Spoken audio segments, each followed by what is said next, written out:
We are currently 140 days away from the first bowl games of the 2025 college football season, with that being the Celebration Bowl and LA Bowl. But more importantly though, we are 27 days away from the start of the college football season on international playing fields in Ireland. Now, what three words stood out to you from my previous statements?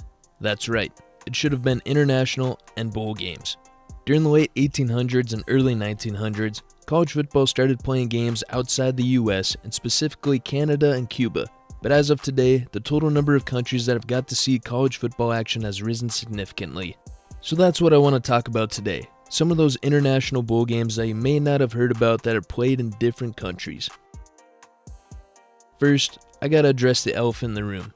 I put the word bowl in quotations on my title. The reason as to why I did that was that these bowl games aren't actually games really played at the end of the season like we usually know from regular bowl games.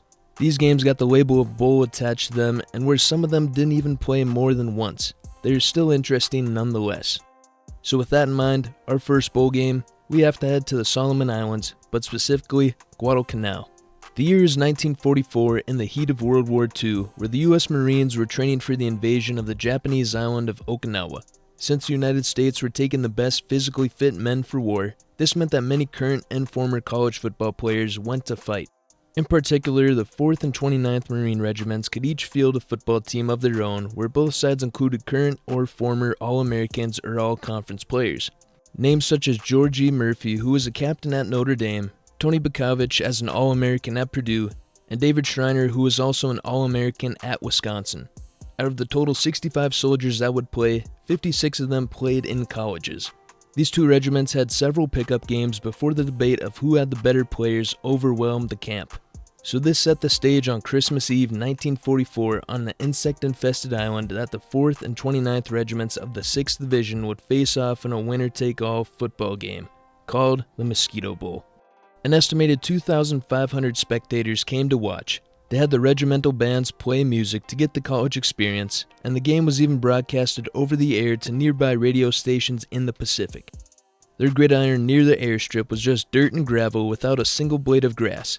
They did make it regulation sized though, and where the game was supposed to be just 2-hand touch, that didn't happen though. This fun game took the Marines' minds off the war and ended in an anticlimactic 0-0 tie. I think there's a movie coming out soon about just the game on Netflix, so that could be interesting to see. After the stop in the Pacific, we head to a country that the United States fought in World War II, Japan. Except it's the year 1976 and tensions have lowered between the two. Japanese promoters actually invited two teams to come over and showcase American football to the people of Japan. These two teams were actually HBCU powerhouses at the time, Morgan State and Grambling State, who were originally scheduled to meet at a neutral site in the United States, which would have been Yankee Stadium. Now, NCAA officials were not too happy about the Tokyo game, but they couldn't do anything about it. The NCAA had a rule covering postseason games between two college football teams and invoked that rule a few years ago when it prohibited Oklahoma and USC from meeting in a January contest in Tokyo. But the NCAA had no rule to prohibit two teams from playing anywhere they wanted to play if the game is a scheduled part of the regular football season. Even the Louisiana authorities, where Grambling State is, became concerned over the cost of the trip, saying that Grambling were permitted to go to Tokyo, provided no state funds be used. Thankfully, other groups paid the expenses of the trip, meaning the game was a go. So the 0-2 Grambling State Tigers and the 0-1 Morgan State Bears played the first college football game outside the Western Hemisphere, dubbed the Pioneer Bowl. The game took place at the Korakuen Stadium, which was known for hosting baseball, and where Grambling State brought their famous Tiger Marching Band to rile up the Japanese fans who weren't accustomed to American football experience. The Pioneer Bowl had a plethora of NFL talent. D-back Charles Johnson, wide receiver Carlos Pennywell, D-lineman Elvis Franks, and the most known player of the game, quarterback Doug Williams, who helped lead Washington to a Super Bowl back in the day. This game sort of ended in a blowout, in that Grambling State won the contest 42-16, but gave the fans overseas something to cheer about. Grambling State did end up going back to Japan the next year in '77 playing Temple, with this game labeled as the Mirage Bowl, that being the last time an HBCU played a game outside the United States. Our next bowl game is a little closer to the States, but on another island nation in the Atlantic Ocean. I'm talking about the Bermuda Bowl number 3 to be exact. took place in 1995, which actually featured some teams people knew. Bermuda Bowl 1 featured Georgetown vs. Washington and Lee, where Bermuda Bowl 2 was Davidson vs. University of the South. What actually started this bowl game up was that the Bermuda Department of Tourism's Randy Horton, who coached at George Washington University, right near Georgetown, and Robustelli's Sports Marketing's Dan Doyle, who went to Washington and Lee, realized that many Bermudans who watch American football on television each week had never seen a live game before. They also realized that Georgetown's fans could afford a trip to Bermuda, so that helped. After a successful first year of the bowl, obviously a second and third game took place, but I opted to use a third rendition of the bowl game instead because of the matchup involved and that this game was the last game in Bermuda. The two teams playing in Bermuda were Holy Cross and Fordham, and what made this matchup stand out was that these two schools had a recently revitalized rivalry that started back up in 1990. This battle was over the Ram Crusader Cup, which started in 1951, but once Fordham terminated their program in 1954, it was on hiatus until Fordham moved back to the FCS in 1989.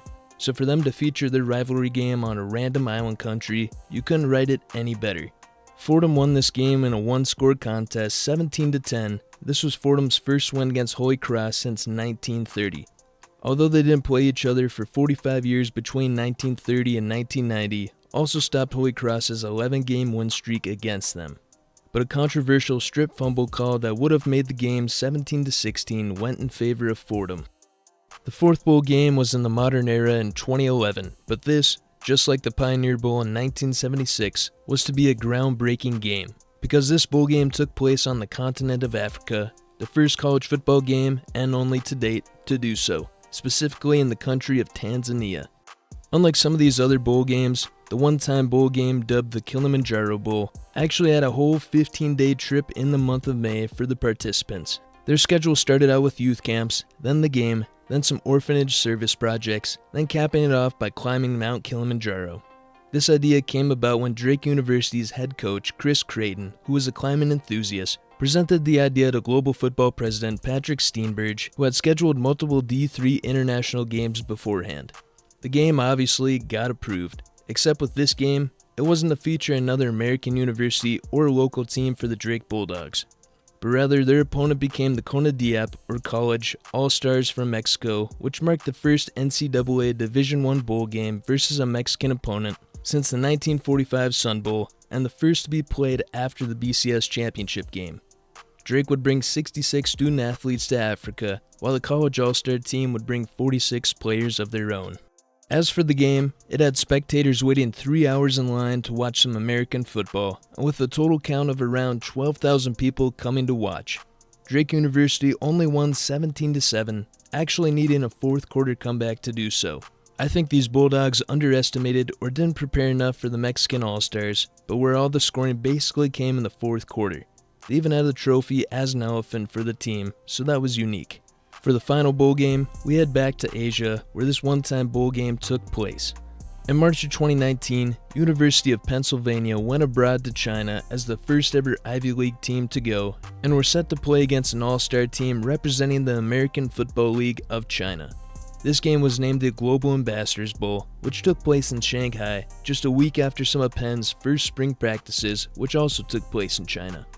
Sort of like Drake University in Tanzania, Penn collabed with Patrick Steenberge guy I mentioned before, head of global football, and where the Penn student athletes would not only hold their spring practices overseas, but also hold clinics for youths and young adults, then go sightsee places such as the Great Wall, Tiananmen Square, and the Forbidden City.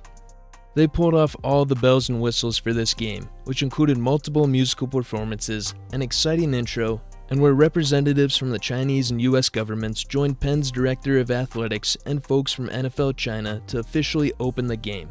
Penn were heavy favorites for this game, and with the second play of the game, they got a 60-yard touchdown where it only escalated from here.